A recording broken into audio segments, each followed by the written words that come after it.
नमस्कार जननी टीवी राशिफल कार्यक्रम को आपण को स्वागत। आज श्रावण मास 18 दिन इंग्रेजी मास अगस्ट 2 तारिख शनिवार। आसंतु जानिबा आज कौन रही आपण राशि फलाफल। राशिचक्र प्रथम राशि मेष राशि। आज जेकोसी परिस्थिति और परिवेश रे निजको आडजस्ट करने बारे समर्थ हेबे। बंधुक आगमन रे परिवार सह किछि समय अतिबाहित करने को पड़िपारे। आकस्मिक भाव में सरकारी काम हठात बाहर को यात्रा करने को पड़िपारे। लगी रही बद समाधान रास्ता सुगम हो। परवर्ती राशि वृष राशि। विभिन्न घरोई समस्या मध्य अणनिश्वासी होई एक प्रकार व्यतिव्यस्त हो पारती। आनुष्ठानिक काम प्रकाशन कचेरी मामला और प्रशासनिक क्षेत्र में द्वंद्व दूर हेबो। पूर्व योजना अनुजाई काम करी सफलता पाइबे। शिल्प वाणिज्य व्यवसाय और परिवहन रे समस्या दूर होबार सूचना रही। आसंतु जानिबा मिथुन राशि संपर्क रे।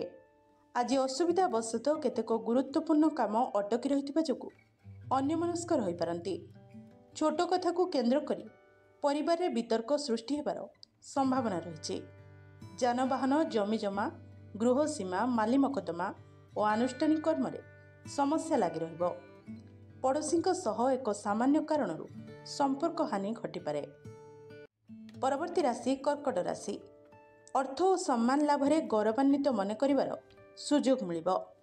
पारिवारिक श्रृंखला रक्षा दिगरे निजर अभिज्ञता और दूरदर्शिता बहुमात्रा रे साहाय्य करिबो।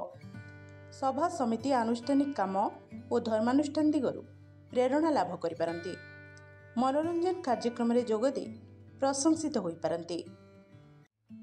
परवर्ती राशि सिंह राशि। भूल बुझामणार परिवार रे संपर्क हानि जोगु चिंता प्रकट करिवे। अनेकांश साधारण कथा को जटिल आकार ग्रहण करी द्वंद्वर सम्मुखीन होबाकू पड़िपारे। साहित्य कला और रचनात्मक काम रे उच्च प्रशंसा मिलिबो। बंधु मिलन अवसर रे आज दिनटी हसखुशीर वातावरण मन प्रफुल्ल रहिबो। आसंतु जानिबा कन्या राशि संपर्क रे। घटी जाइथिबा घटना गुड़िक मन को बारंबार आलोड़न करने फल मानसिक स्थिति भल रहिबो नाही।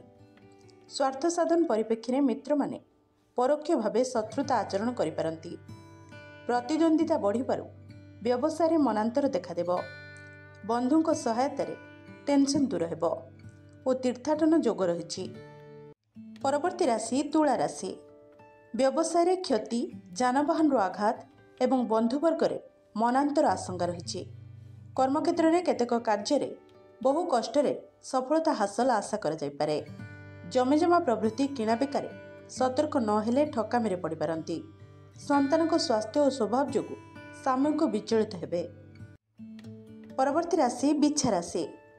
कर्मक्षेत्र में साहाय्यकारी मनोवृत्ति हेतु सहकर्मी सह सद्भाव वृद्धि हेबो। आज घर को फेरिबा समय किछि मूल्यवान जिनिस आनी पारंती। माली मकद्दमा रे स्थिति अनुकूल हेबारु आश्वस्ति लाभ करिवे। कौनसी कथार सत्यता न थाई बंधुंक ठारु मिथ्या गुजब शुणी आतंकित हुंतु नाही। आसंतु जानिबा धनुराशि संपर्क रे। निज घर अपेक्षा बाहर लोक आपणक पक्ष समर्थन करिवे। अटकीथिबा काम हासिल पई चेष्टा करी किछि मात्रा रे सफल हेबे। वाणिज्य व्यवसाय रे साधारण समस्याटी पई विशेष असुविधा हेब नाही। नूतन कर्मसंस्थान पई मन बळिबो एवं एथिपाई जनाशुना व्यक्ति परामर्श मानिबा ठीक हेबो। परवर्ती राशि मकर राशि। संपर्कियों को साहाय्य करने को जाई निजे असुविधा पड़िबे। बाकी पड़िथिबा अर्थ आदाय रे सक्षम हेबे। प्रतिवेशी सह संपर्क मधुर रहिबा पई चेष्टा विफल हेब नाही।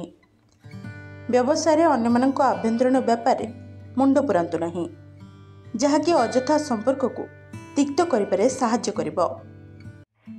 आसंतु जानिबा कुंभ राशि संपर्क रे। आज जहाँ चिंता करिसेंती ताहा संपन्न करिबारे कोनोसी असुविधा हेब नाही। सभा समिति आनुष्ठानिक काम प्रवृत्ति रे किंबा विवादीय कथारे मुंड न पुराइबा भल। बंधु सहयोगर दृढ़ प्रतिश्रुति देबे किंतु ठीक समय ठकी देबे। परिवार रे पिलामानक सफलता रे आनंद अनुभव करिपारंती। राशिचक्र शेष राशि मीन राशि। आसंतु जानिबा कौन रही मीन राशि फलाफल। बारंबार चेष्टा द्वारा कार्य हासिल करने हेतु ମାନସିକ ସ୍ଥିତି ଭଲ ରହିବ। ପଡ଼ୋଶୀଙ୍କ ପରାମର୍ଶରେ ପାରିବାରିକ ସ୍ଥିତିରେ ସୁଧାର ଆଣିବାକୁ ଚେଷ୍ଟା କଲେ ସଫଳ ହେବେ। କର୍ମକ୍ଷେତ୍ରରେ ଅସମର୍ଥିତ ସୂତ୍ରରୁ ଭୁଲ ଖବର ପାଇ ସାମୟିକ ଭାବରେ ବିବ୍ରତ ହୋଇପାରନ୍ତି। ବ୍ୟବସାୟରେ ଆଖିଦୃଶିଆ ସଫଳତା ହାସଲ କରିପାରିବେ ନାହିଁ।